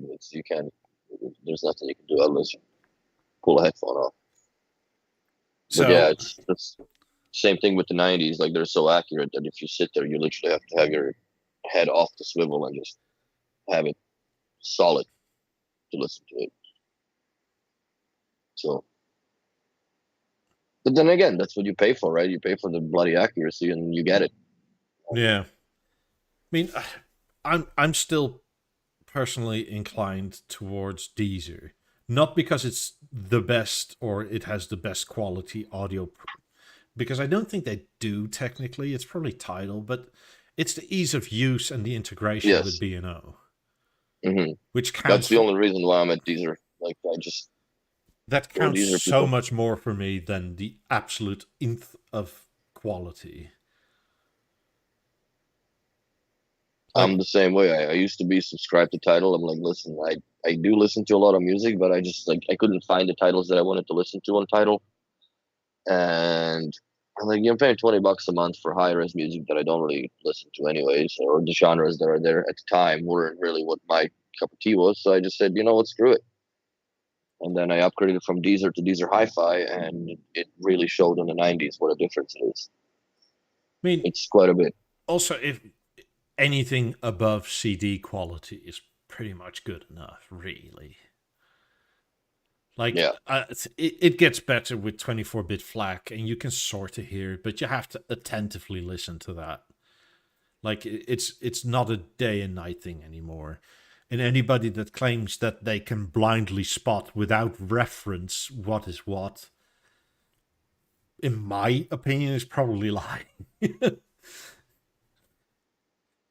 do we know Cubas? I've heard of it. I never really played with it. I've had clients that used Cubas, but I never, I never ventured down that alley. To be honest with you.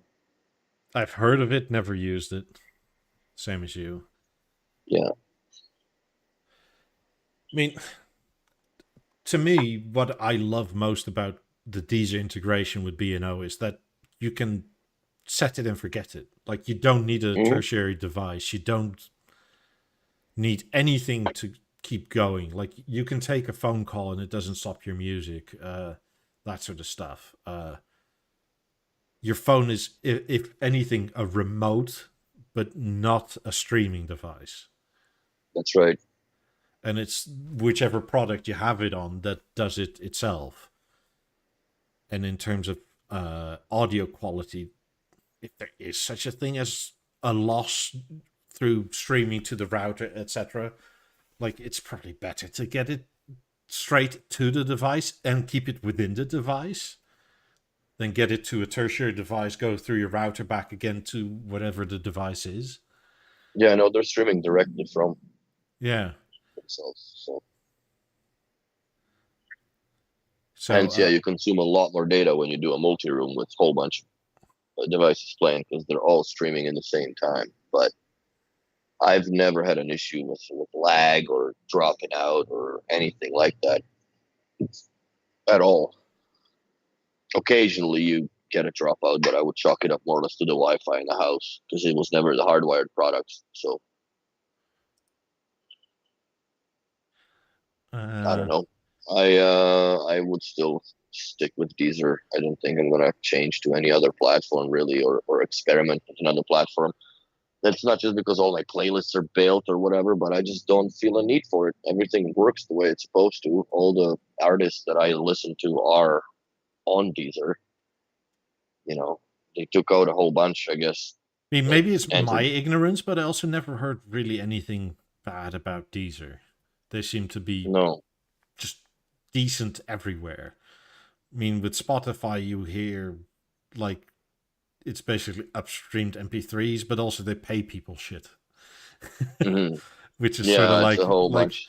oh, that's the worst part of both ends. Like, it's probably good as a user, but like, Hmm. uh, Yeah. I'd rather be a bit more ethical if possible. I listen to grass-fed music.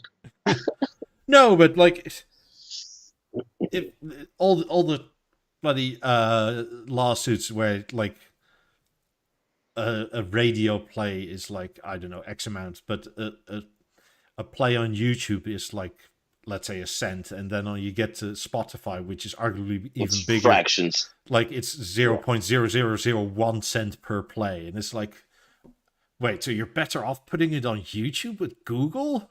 Damn. Right. So to me, that's yeah, it feels bad. But I just, for me, the Spotify died the day I couldn't stream it across the BNO platform. You can When now. well, you can now, It's but back back. then you couldn't. But back then you couldn't, and quite honestly, and it's still cumbersome in my opinion to do it now because you have to go to the Spotify app to start it, and then You have to use your TV or your whatever as a streaming device again, your Apple Yeah, Watch your phone. or your phone or whatever as it's. And I really don't like having a tertiary streaming device if you can at all avoid it. Hmm. So yeah, for that reason, I'm out. I'd rather do Deezer. I mean, I have a playlist Plus, under a My button, and as soon as I press that My button, the playlist just starts going. I Like put no, a flow under my button. That's wicked. yeah, I mean you can do that too, obviously, but Mm. And it works like a charm. I like the flow more than the playlist because then it just starts with a different track all the time. I started right, but it's always within totality what you listen to type of thing. And if you skip a couple tracks, then it just adjusts the algorithm to change.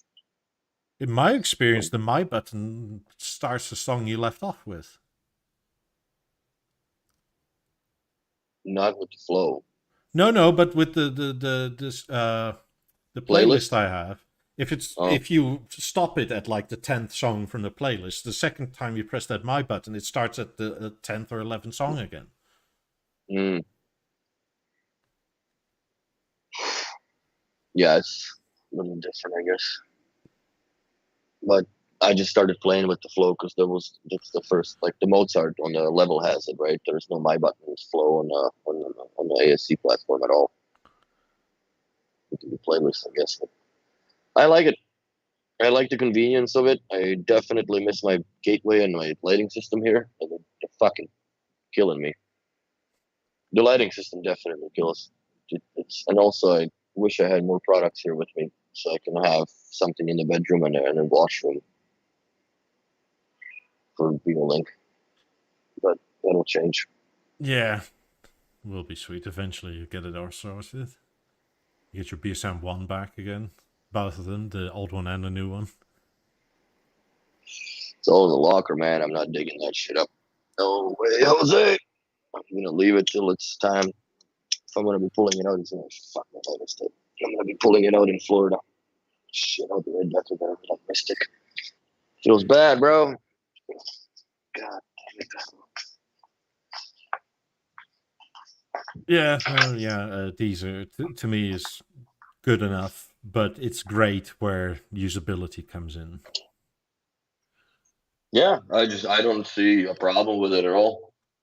Yeah, everybody uses different things, but I guess like if you're embracing the B&O sound system as a whole, like in your living space, then why not adopt the whole thing and just like if you got already that many products and these are works flawlessly with them, then you know what? Maybe you should just swallow the Spotify nonsense and move on to Deezer, right? Like Oh, at for the end of the sure. day, I what? mean, if the whole idea of Mozart platform is that it's going to be agnostic and it'll allow a built-in streamer of Spotify or whatever else, I'll be willing to give it a try.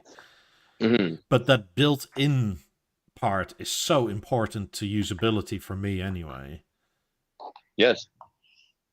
Well, because everything works flawlessly with one another. That's what I like about it. It's just you don't have to worry about stuff, and quite honestly, like And I'm it's not one of just those people that like touch the join everywhere, which is also great. that, and I'm not one of those people that I walk around the house with my cell phone in my pocket all the time and try to pick and browse music. I just want to let it sit, play, and do its thing. And if I don't like the music, then I'll just take a remote, plus up one, then switches. Bob's your uncle done. Even if I listen to podcasts on my phone, I still don't have my phone with me in the apartment generally. Like I Mm-hmm. put it on a charger, but because the E8 3.0s have Bluetooth 5.0 or 5.1, and so do these. And I can have my phone on the charger there and just be in the bedroom and they don't drop out. Mm-hmm. Like this modern Bluetooth they have in their headphones is crazy long range. So even listening to podcasts on like let's say Joe Rogan or whatever, on the occasion he actually has somebody interesting, I leave my Yeah, phone generally in the I living walk room. around. Yeah, I walk around the same way. I just put it in a central house that I don't drop out more or less, and I Actually, don't need it. when setting up the theater and the panel, I, without hesitating, just walked down to storage, and it started to crackle in my storage box, and I was like, "Oh fuck! My phone is actually still in the living room." That's how much distance it covers without Wow. much of anything. Wow. I mean, but like, so it was on this couch, and my storage is, I guess, through the floor over there on the other side of the building. What I find here walking around Montreal downtown is anywhere I get closer to a charging station, my headphones drop. Yeah, nice amount of electrical buzz in the air. Oh man, like it's unlistenable to. And there's a couple of them here, and it's weird. They just drop out. Probably not shielded very well then.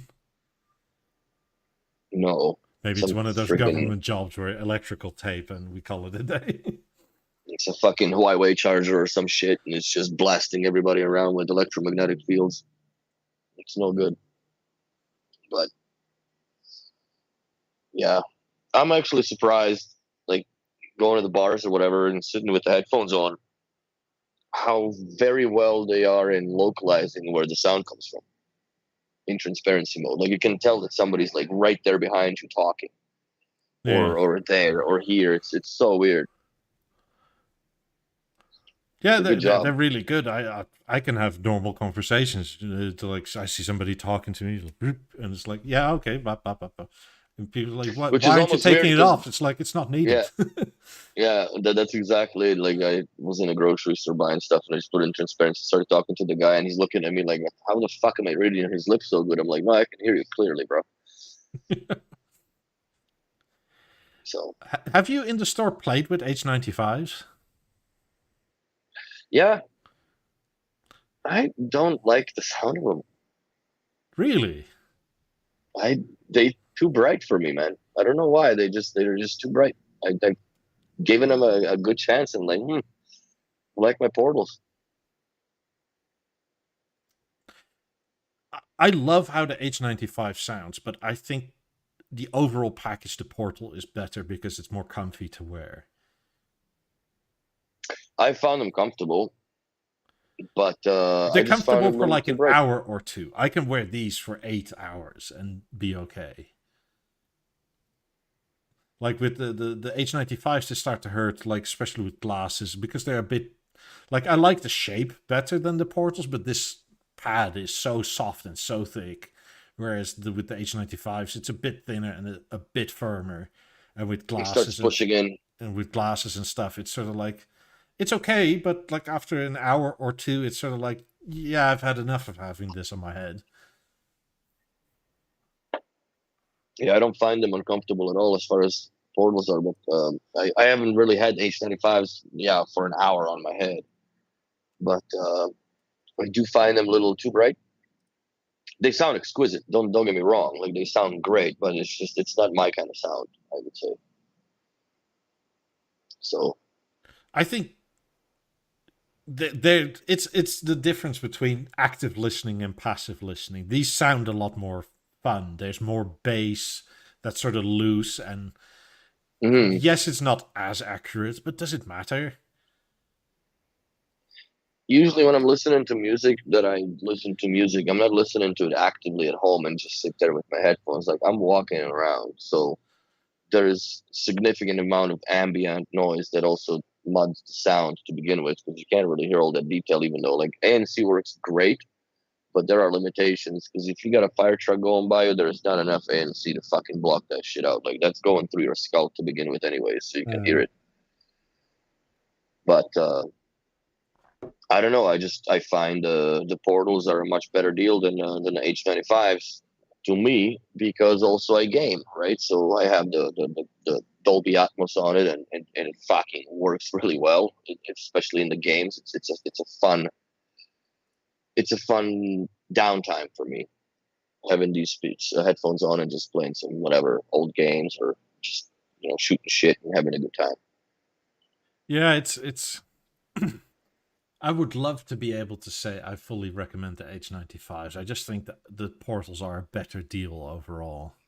They're a far better deal. They're a far better deal than any other speaker or headphone that they make. The only thing that I don't like about the portals is I don't like the cans. Like I wish that, like maybe I'll try those EX ones, the bitch pods, whatever,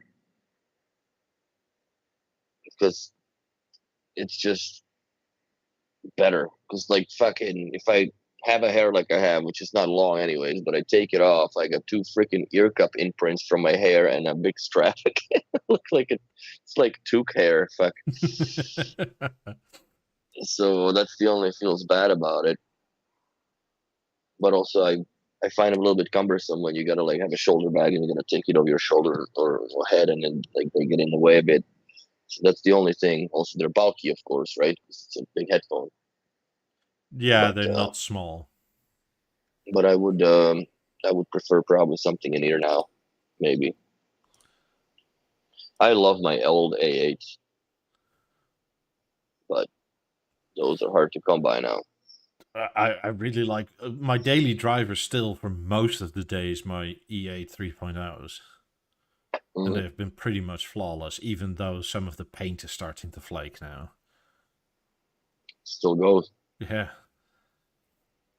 I mean, I've beat them to shit. I've dropped them in water, as in submerged in like detergent and stuff, because I was filling a bucket for mopping, and like I looked like that, and one fell out, and then it's like, where did it go? And the other one fell out in the same fucking bucket.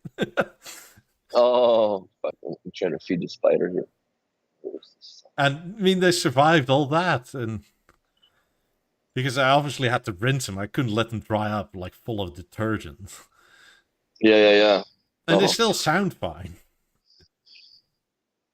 Like So this was like I was like at that point I was like, okay, these are dead and it's fine, whatever. They served me 2.5 years at that point, but they survived. Send them for warranty. I don't know what happened. They're very clean though. Yeah, I never washed my headphones. Nick washed his headphones once. I remember that. With a scrubby pad. Like No. Like he saw them spinning, hitting the glass in the washing machine. That's when you know it's too late. Yeah. No, I mean, I was surprised how sturdy the ones are, because they're not the sport, they're just the regular ones. They're not even the waterproof ones. You got lucky, bro. Yeah, I know. But, I mean, for everything else, Portals is one of their best headphone products they've made in a long time. Yes. And I really like the H95s, but if you have to ask me for advice, I would always say get Portals. They're more versatile. Also, I love that you can dual connect to stuff.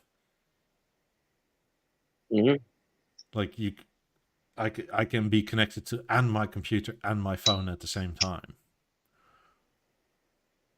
Yeah, it's cool when it rings. It freaking mutes the game or whatever. Yeah, it's great. They are pretty intelligent. I like them a lot. That's why I've been using them. I gave a set away and I bought me another one. Fuck it. I think the nice thing about them is now that there's a service part became available for the ear straps, or I mean the headband. It does get dirty over time. Yes. So they actually announced it that there's going to be a. Is it in every color, or is it more the light gray color? Because I think it's every color that they're coming up with. It's a service part. Interesting. Because you could sort of think like the black gets less dirty, or at least less visibly dirty. These, like, just by the fact that they're on your head, like, man, and I'm not a dirty person, but they start, like, you always have oils on your head, right? Like, it doesn't matter, and it starts to get in. It's not like you're completely discolored or anything, but it's just like I maybe shouldn't have gone with the brighter ones. But they have a replacement piece now. I just wonder how the fuck do you replace it? That's going to be fun time. I bet that's dealer done. I doubt they're going to let people do that themselves. Well, I am the dealer, so like I would like to see. Yeah, okay, process. But they'll have probably a video on it or something, how to do it. Because if you send people a video of how to do it with certain Oh no, pry tools, they'll that's probably just use a flathead screwdriver or something. fucking butter knife it out. And then like do that right to wiggle in it instead of like that. You can sort of go left or right. Get the nice divots and shit in it right on. But yeah, I think I'm gonna pull the trigger on this on a theater. I think that's the proper and logical way to go. I would. I'm gonna be sad to see the 28s leave eventually, but I'm gonna sell them. If I need more bass from the rear, which I highly doubt, we'll get a 19 or something. I don't think you'll need more bass where you're at. No. I mean, the Yeah, theater you're by right. itself is pretty scary at volume 65, but like I said, it rattles shit in the hallway. Yeah, And that so basically it's like having two sets of 28s and a set of 50s in the same room, because the theater is not far off a set of 28s for bass. And by not far off, I mean it literally is 1 dB difference. which isn't much. It's not even tonally noticeably quieter. That starts at 3 dB. Yeah, it is insane. How they like? It's funny. I wonder also, like, did they purposely like co-design or design the theater also around having the 28s as the readers type of thing? Do Maybe you we'll think? eventually get a YouTube video from that eventually. B&O, if you're still here listening, those YouTube videos you uploaded recently, good stuff. I love that. Please do more of that. Yes. But Maybe next time, spread them if a you little want to bit. game the YouTube algorithm, don't dump it all in one day, please. Like, I'm saying this for you, not for me. This is bad for me because I love watching that in one go. But if you have 5 YouTube videos, B&O, do it every other day for like a week or 10 days or whatever. Because people subscribe to your channel more because you get higher stages in the algorithm. Like, YouTube Yep. doesn't like it when you do absolutely nothing, dump 5 videos and then do absolutely nothing. Hence the consistency of our podcast. Yeah. Gabriel asks, hi, I have a question. If can do theater and 28s, I think that's rear versus theater with 28s front, and back would be some benefit. If So you're quad 28s in a theater, that would be amazing in terms of setup. There would be I would benefit, say. yes. It depends on how wide your room is, though. If it's like a room that's 3 by 3 meters, then probably forget about the front ones. But if you have a somewhat sizable living room, because you're dealing with a lot of fucking bass at that point. Mm-hmm. I mean, I would say you probably need at least 5 by 5 meters, at least. And you're going to be overwhelmed with bass in that case. But there will be benefit from having 28s front as well. But if you can only do theater and 28s, the best position to put them is in the rear. And I know this is weird to say, and we've been saying this for weeks that it's strange, but once you hear it, you'll understand exactly where that comes from. yeah. There's Because no it other is way to explain strange, it. but You it have to hear it. works. And I don't know how, but it works. It works very well, actually. Yeah. So I don't know what kind of sorcery they're fucking using at the B&O factory there, but they have concocted some good shit. Yes. It's With that this golden theater, man. triangle is amazing. But if you want to add another pair of 28s up front, go for it. You'll have a very flat system, as in where everything more or less sounds like each other. I mean, I don't think the theater sounds exactly like 28s, but they sort of do in the bass. 28s almost have their own sound. Like Yeah. that's what's kind of weird about them. They have their own. They have their own sound print for some reason.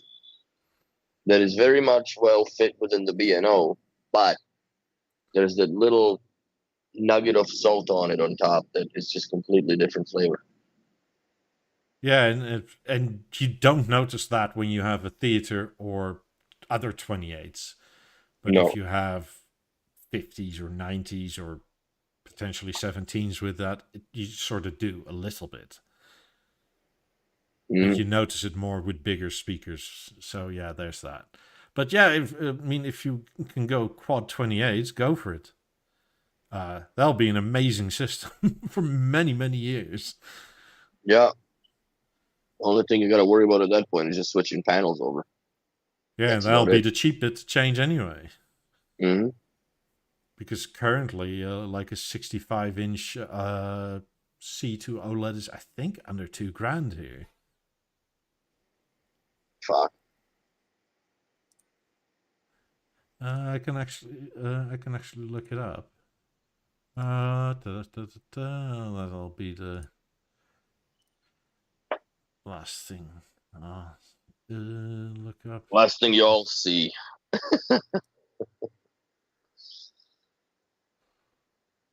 Let's see.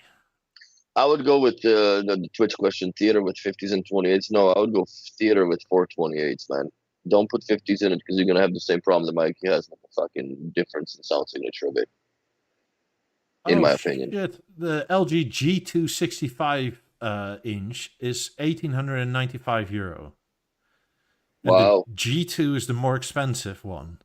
If you're okay with not perfectly flat on the wall, you can go for the C2, and that's probably €200 less even. Shit. Yeah, So, here's found it. LG C2 65-inch, €1,694. Jesus, those prices are good now. yeah. Yeah, theater with 50s and 28s, I would almost say no. Yeah, I agree with that. Get 17s or 18s, or if you have 50s up front. But it depends how good your hearing is. And if you But then again, mind or not. you get accustomed to it, you get attuned to that hearing, and you fucking start hearing shit that is different. Like I didn't think, you can hear so much difference. But being around 90s for 6 years now, I listen to music completely different everywhere. Doesn't matter. I would have probably never ever spotted that bass breakup stuff in theaters or in cinemas. No. Like we spoke about the Maverick thing. Mm-hmm. Until I got 50s, where they just do their thing Don't up sweat it. until you go fucking deaf. Yeah, like, oh shit, it's too much. It's like, oh, it hurts. That's right, but it sounds so good. That's what she said. That's right. Anyway, thank you all very much for watching. Please leave a like and subscribe if you haven't yet already. I'm not sure what I'll do tomorrow and if Willie's available, but we'll figure that out. And Nope. I'm going to a job that we did a few weeks back with the transmitter, and apparently the transmitter has a faulty. One of the channels is faulty on it on the transmitter, so one of the 18s keeps going popping and shit. So I gotta go drive hour and a half to swap out a transmitter, repair the speakers, and go back. Which is another thing that would kind of. Here's what's fucking weird about the transmitter. There's 5 speakers, pair of 20s, pair of 18s, and a 19, right? yeah. I paired them in sequence, powered up the 20s, paired them up, powered up the 18s, paired them up, powered up the 19, paired it up. For some reason, the 20 became a sub, and the sub became a 20. Huh? Reset all of it, did it again. If you have them all chirping, it fucking pairs them randomly, man. It's insane. It's really weird how that transmitter works. It's scary. So it's gonna be a lot of laughs to get this going. The annoying thing, it doesn't have any screen, or like there's not really a No, way it's to just tell what it's doing.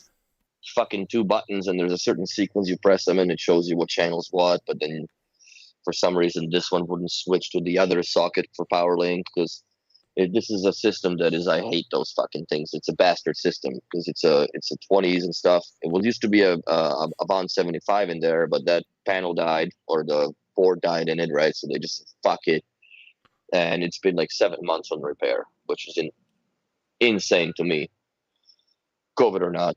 And